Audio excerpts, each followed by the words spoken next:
All right, we're going to say hello this morning to Michael Bridge to talk about last night's game between Manchester United and Spurs. Michael, good morning to you. How you doing?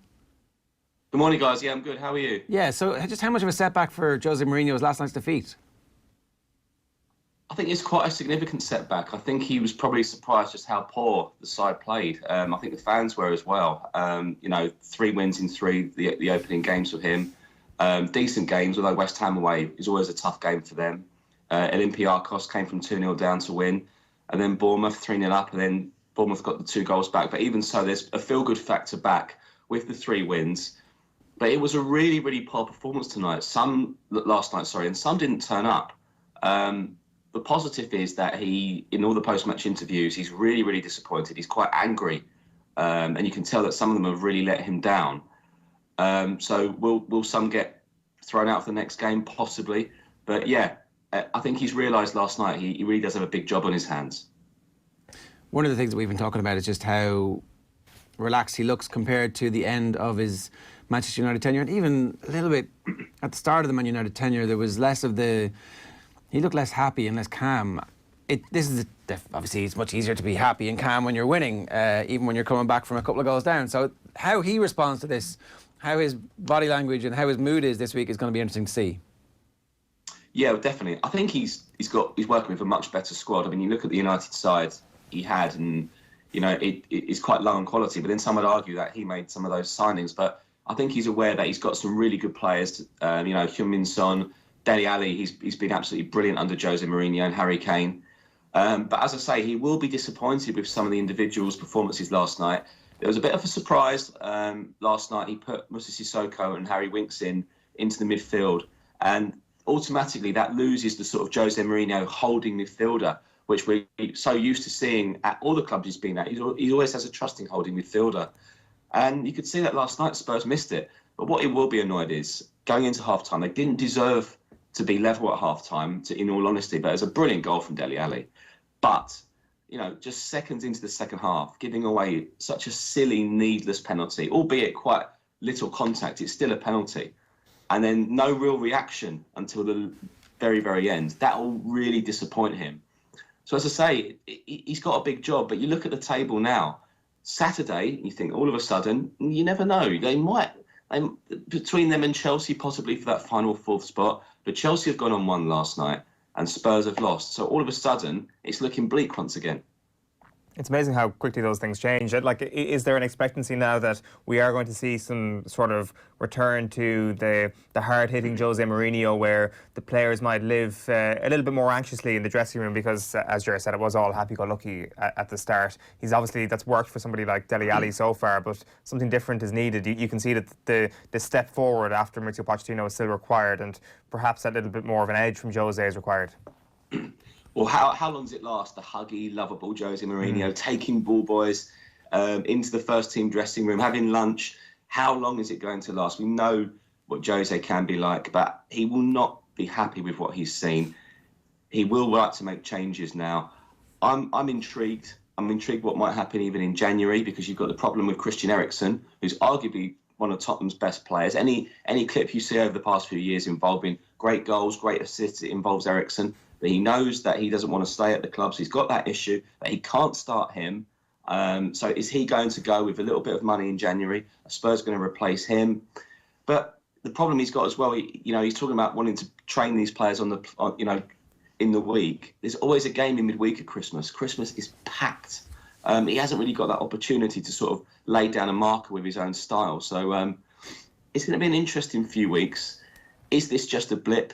This is the 4th game. I think what's upset most fans is that it's a performance they've noticed from the start of the season where you can't put a finger on why it was so poor. I think that's not the Tottenham of the last few years. Tottenham have known to be a great pressing side, good to watch, but that's not happened this season. And although we have scored quite a lot of goals under Jose, last night was a bit of a stark reminder to him and to everyone that things aren't quite right and certain changes need to be made. What's your opinion on Harry Kane's role under Jose Mourinho?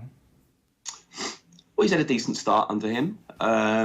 It was interesting that he was taking a lot of the free kicks last night, but Kane himself was quite quiet. I thought he'd get the better of Harry Maguire in that defence last night. I have to be honest with you, I've never approached the Manchester United game so confident that they were going to get the victory. I thought Mourinho would have wanted to get the victory, but you've got to give credit to Ole Gunnar Solskjaer. I think he must have seen the last few games where Mourinho is telling Tottenham's fullbacks just to bomb forward. Solskjaer didn't allow that. United side pressed well. Scott McTominay, I kept thinking, is he as good as people are making out? But he was fantastic last night. Got such a young side, United. It's looking at it on paper. I thought, goodness me, this United side, but they did well last night. I've got to give credit to Solskjaer. It's a huge game for him. There was a lot of pressure on him, but he'll be disappointed in Mourinho. But as I say, is this a blip and then Spurs go on to win the next few, or does he realise now, wow, I actually am in for a really tough job? We were talking with Andy Mitten on the show yesterday, and he was saying that the Manchester United fans, they feel at the moment that the team are about fifth or sixth. They don't have just the quality to be top four. This morning, they're sixth in the table, and the squall of clouds that were around Old Trafford have been dissipated by one performance. It's a bit ridiculous that we're in a situation where one result absolutely transforms how people see things. But the point you made about the team being young, this is the first time I think that they can actually hang their hat on that. Under Louis van Gaal, under David Moyes, under Mourinho, that they weren't young teams. They were teams with like a 50 million signing here that hadn't worked, a 45 million signing here, a 70 million signing that hadn't worked. This is different. It feels like he's actually trying to build something. The difficulty for him is that Pochettino is saying, "Yeah, I want to come back to management. Give me a job," and that's the issue here, right? Yeah, I mean, look, Maurizio Pochettino could walk into another job. He's got, people can talk about trophies all they like, but he established Tottenham from a 6th, 7th team to a 2nd, 3rd, and he deserves huge credit for that. And he lost a poor final against Liverpool. It was a poor quality final because both sides hadn't played for 3 weeks after the last game of the season. The only thing about Manchester United for me is, the worst word in football is project, but it does come up quite often. But when I hear about 3 or 4 year projects, that's expecting rival clubs to stand still, which they're simply not going to do. I can only see Liverpool getting better, for example. For United, for me, they just need a bit more experience around their younger players because they're decent players. You can't expect them to be the leaders. Rashford was one of their oldest players last night.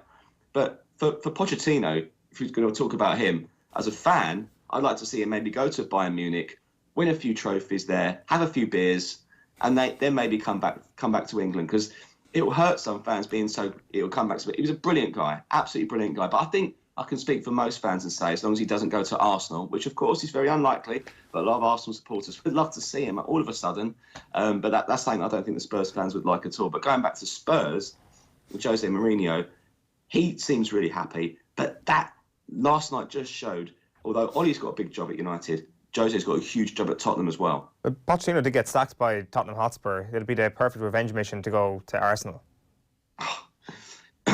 Well, I mean, people say it's impossible. It really isn't impossible. He's out of work. He's got a house in London. He's got no sort of ties with Tottenham Hotspur anymore, apart from loving the supporters. He has said in the past that there's 2 jobs he'll never take in football. One is Barcelona, because he's an Espanyol man. The second is Arsenal. But the way you're feeling over the last few weeks and feeling down, feeling a bit, well, I've been sacked, you just never know. What I do know is that I have some Arsenal supporters who never gave him any credit over the last few years, all of a sudden would like him to rock up at the Emirates Stadium. However, I do think it is still unlikely. Listening to Manchester United, the board members, they want to give Ole Gunnar Solskjaer as much time as possible. But it goes without saying, if Tottenham would have won that game last night and Man United would have lost at Manchester City, serious questions would have been asked because that would have put Manchester United near the bottom of the table. But the way you look at the table now, Mourinho took over Spurs at 14th. On Saturday, they were 5th. Now they're back down to mid-table. The way I see it, I think Leicester have pretty much nailed top 4. They've been absolutely brilliant under Brendan Rodgers. He's been slightly fortunate with the lack of injuries they've had, but even so, he's developed a really good side there. Liverpool, Man City, they're in their own league. So there's that, in my opinion, one place. And currently, Chelsea have done very well under Frank Lampard, and they've surprised me personally. It's not over, but I do think that top 3 of Leicester, Liverpool, Manchester City is very far away. So we could be talking about one spot. And if Spurs don't get in the top 4 this season, it'll be a real big blow. But it's looking very unlikely at the moment. That's the real danger for Tottenham, isn't it? That if they don't get the top 4, Jose Mourinho isn't exactly the sort of manager to build an extremely long-term project around. Like when you fall out of the Champions League, it is that sort of project where you're working 2-3 years into the future to try and put together a Premier League winning squad. Like, do they have the long-term vision with Jose Mourinho there to be able to do that? Well, I mean, when they appointed him, they must have seen that they're in a bit of a sticky situation and the top four is looking unlikely. But it's a wonderful, wonderful stadium, but it's very expensive, and Champions League football is an expectation. But I mean, on the positive with Mourinho, I mean, people question what sort of job he did at Manchester United. I think he deserves a lot of credit, to be honest with you. He won the Europa League in his first season, won the League Cup, but Europa League's a tough competition. But he said, I've won the Europa League for one reason only, not for a trophy, but to get this club back into the Champions League. So that would be an incentive. My question and my challenge to the current crop of players at Tottenham is, do you have it in you to win a long, drawn-out trophy? Mm-hmm. But I think looking at it in the now, Spurs fans they get it in the neck quite a lot about the lack of trophies over the past decade. I think they'd 100% take an FA Cup and a top 6 finish, because, as I say, the top 4 as it stands right now is looking really, really difficult. Just quick word on the performance of Marcus Rashford last night. We were kind of having a debate here before he came on air just about where he kind of is in the pecking order of attackers around Europe. I would personally have him right up there near the top, in the very top tier of attackers, and I think he showed that last night. What's your view on that? It's interesting because Solskjaer played him out wide, and Mourinho said in the post-match, that's what I've done as well. I see him as more of a wide forward. I thought it was fantastic last night. What I liked about him, he played like a 32-year-old with kids around him. He certainly deserves a lot of credit, but if I was a Manchester United supporter, I'd be slightly concerned about him playing nearly every single game. He's looking quite an experienced striker already, even though he's quite young. But no, I totally agree. I think he's a really top striker. But it's interesting that Solskjaer played him out wide last night, and he was a real handful. In terms of that race for top 4, I mean, obviously, the Man United win last night is a massive cut for them. But who's the main rival? Is it Chelsea, or do you think Manchester United can actually make a run under Ole Gunnar Solskjaer at the moment? See, after Saturday, I had this feeling that it could be between Chelsea and Spurs, and what story it would be. It'd be Lampard against Mourinho. But the way the league is this season, you only need to win a couple of matches, and you're right up there. You look at Wolves, you look at Sheffield United. It really is anyone's. Saying that, if Tottenham have a good Christmas, then they could sort of firm themselves there. Do Arsenal go and get a new manager now and have the new manager bounce? We'll have to wait and see. But I do think it could be between anyone for 4th. Chelsea looking good at the moment. But as I say, I think Leicester are pretty much at the moment home and hosed. Yeah, good stuff. Michael, great to have you with us this morning. Thanks a million, man. Lovely. Thanks, guys. Cheers. Michael Bridge from Sky Sports News giving us some thoughts there. Yeah, we just got a tweet in a moment ago on the subject of the 20 to 22-year-olds around Europe. I should say that João Felix is now 20, so he comes into the mix.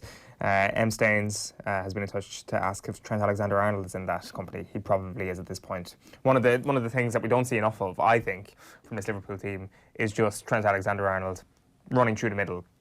And we got that from one of the goals last night. It was a counter-attack, so he found himself almost to the left of the box when he squared the ball for, was it Mane's goal? And you're just thinking to yourself, God, if they'd moved him into a central position, a few little tweaks here and there, he could be an absolutely world-class central midfielder. His passing range is obviously there. It's an interesting point that Michael makes about how Liverpool are going to get better. Like, assuming everything stays the way it is, are they going to get better? Like, where does the improvement come from? How do you improve from, nearly 100 points? Was it 100 points last year? And when it was 100 points the year before for City, and then it was, was it 97, 98, Liverpool City last year? Yeah, so something ridiculous, right? Like, where do they get better? Is it Trent Alexander-Arnold becomes the next Xavi in terms of his influence? I'm not saying he's going to be the same player, but like, he is the best midfielder in the world. Is that what happens? Is that what has to happen for them to improve? Or they have to get the best? Like, you would think, personnel-wise, that is the department of the pitch where you can make arguments against them being world-class. But the problem is they fit into a world-class team so beautifully. Like, they fulfil the function of what Liverpool require. The reason why Trent Alexander-Arnold is such an effective right-back sometimes is because there is that solidity on the right of midfield from, say, a Jordan Henderson, and the right of a 3, for example. The Fabinho holding down midfield perhaps gives a bit more solidity from players to go forward as well. And they fulfil those boring roles. They are 3 Darren Fletchers in midfield for Liverpool.